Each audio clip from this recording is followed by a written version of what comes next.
Hey everyone, Jason here, and I'm back with another coaster cutout video. And now something you may notice a little bit different today in this video is that the coaster cutout is complete. Typically I'm starting here with the box and getting ready to open everything and put it together. So back in January of 2022 I visited Universal's Islands of Adventure and experienced VelociCoaster for the first time, and I bought this kit. And at the time I knew I wanted to do a lot of extra stuff with it and also document that.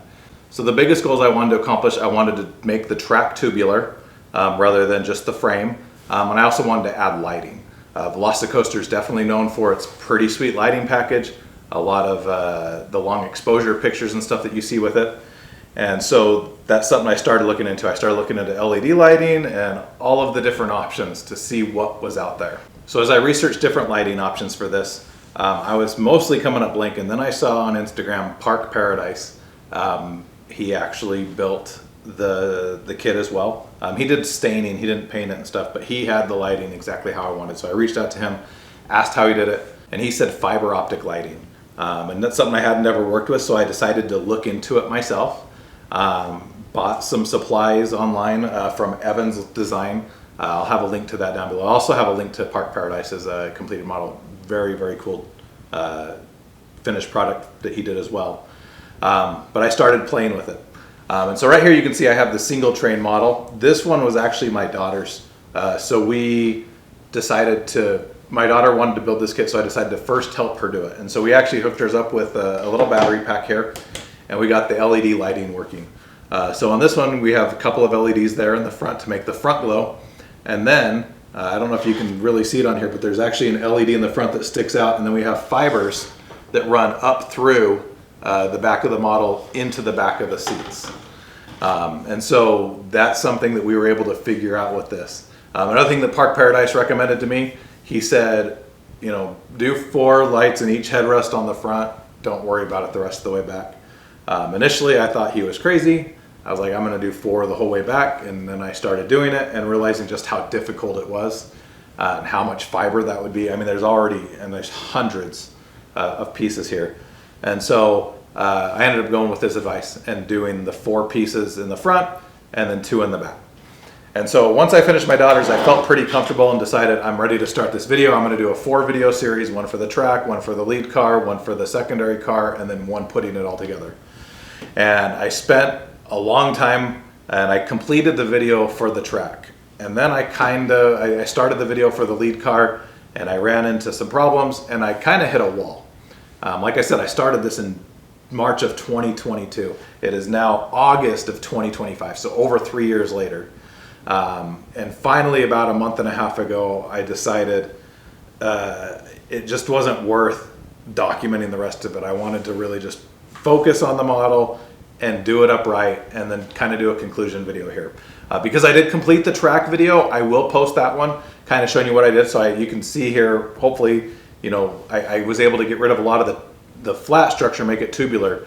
I used split dowels here on the top. I think they're 1/2-inch dowels that I glued on there. I didn't put them on the bottom of the rails because it made it too thick for the wheels to sit on, but I did put them on the top. And then I used half dowels here, or split dowels here on the spine as well, and then I used quarter dowels on the supports, and then I used wood filler to fill in all the gaps, spray painted the whole thing.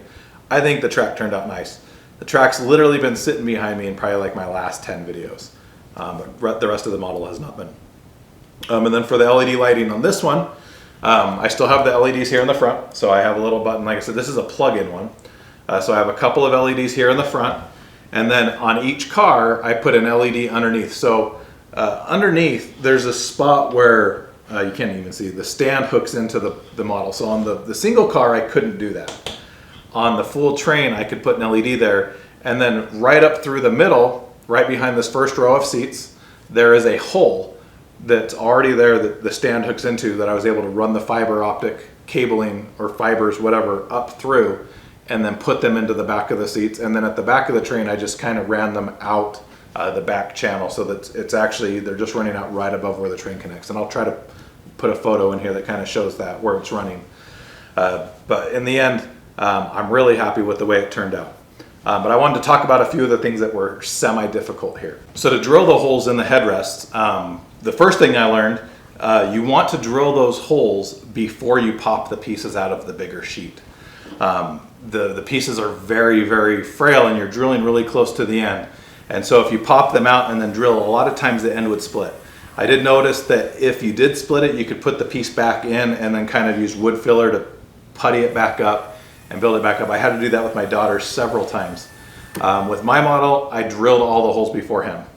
So to do that, I got this little drill press here. I thought I wanted a press so that you could go straight down, but then another thing I learned, when you're dealing with a 0.6 millimeter drill bit, it's very flexible, it bends. So even if you try to push it straight down, oftentimes it was bent. So I ended up just putting the bit off to the side, or the press off to the side, and using this handheld.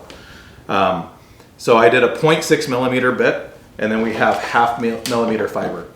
So I actually purchased 96 feet, which I think is what I determined I would have needed for if I was doing 4 in each of the headrests. I have quite a bit of leftover here, but I was able to basically cut the fibers, run them up through the train, and then put them in the back of the headrests. As I did that, you also want to, I painted everything before I attached it except for the area around those holes. I did not paint those. And so I ran the fibers up and I had them sticking out about a 1/2 inch past the front of the seats. Once I had that there, I put some glue on the back. I did a super glue on my daughter's model. I did hot glue on mine. I actually like the way the super glue looks better. So I probably should have done that. The hot glue works okay as well, just to kind of hold it in place. And then I painted around the fibers. The reason for that is you don't want them flush because you don't want to be painting over the edge of them. You also don't want the paint filling in the holes. And so by doing that, it kind of helps hold it into place better. Once the paint dries completely, you can just take wire cutters and cut flush right against the headrest to reveal the lights exactly where they're supposed to be. So as I mentioned here, I have 4 in each of the headrests on the front, 2 on each of them going back, which I think is enough to really get the effect. I also decided to take my box and do it up nice. For this, I actually took the wood piece out of the front and replaced it with just a lighting gel, just a blue light gel. I cut a design out on the Cricut out of vinyl, put it in there. The inside of the box is lined with foil with 4 LEDs, just kind of lighting it up. For the LEDs, I use these 3-volt solid blue LEDs from Evan Design also. And then to hook up the fibers to these, I actually use this rubber tubing. He has a whole tutorial on his website on how to do it. But basically you just cut off about 1 inch of this, slide it over the LED like that, and then you can put some hot glue or super glue inside of there and then shove all the fibers in and it holds it on. And then the light just travels up through the fibers and then pops out the end so that you can see it really nicely. So like I said, this is the completed result of the kit. I don't have construction of any of the trains that I'm going to be releasing. I will release the video as an incomplete series of just how to do the track. But other than that, this is going to be the only other video for VelociCoaster. That being said, I do have several other videos coming up soon. As you can see, I got a stack of 7 nano coasters behind me. I also have 2 mini building block kits from Busch Gardens, and I also have 2 more coaster cutouts. I purchased from Coaster Dynamics directly 2 of their generic kits. The Schwarzkopf lead car that I'm going to be doing, I believe is Colossus from Lagoon, and I also did the GCI full train that I'm going to be doing as roller coaster for Lagoon. Something I'm really excited about. Lagoon is my home park, and so it's a park that I've always wanted models of. As of now, they do not have any, and so my goal is to create some of my own. I wish I had nano coasters for Lagoon as well. That's another project for another day, but we're going to start by getting some coaster cutouts. But I hope you like this video. Overall, it is a very cool kit. I don't know how much it currently is at Universal. I think it's actually gone up in price since I bought it 3 years ago. But it is one of the more complex kits to put together. There's a lot of small pieces. And if you want to paint it, there's a lot more detail on this than you see on a lot of other coasters. A lot of other coasters are really pretty plain. I just helped my daughter do the X2 lead car, and I've done the X2 full train. I've done the Dueling Dragons full train, which that one was pretty detailed as well. but I feel like this is one of the more detailed ones. And if you're going to add lighting, it definitely looks really cool, but it is a lot of work. So I'll have links down below to Evan Design where I purchased all of the LED fiber optic lighting stuff. I'll also have a link below to Park Paradise's completed model so you can kind of see what that looks like on Instagram. But yeah, hopefully this video helped you out. Gives you kind of an inside look into this kit. Overall, it's a fantastic looking kit, whether you get the full train, whether you get the lead car, they're both great looking.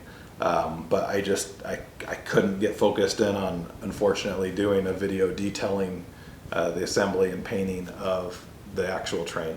And so this is going to have to do for this time. Thanks for watching. If you enjoyed this video, make sure you hit the thumbs up button. If you like this video, you want to see more videos like this, revolving around coaster cutouts, nano coasters, or whatever else I want to share, make sure you hit the subscribe button down below. Thanks for watching and have a great day.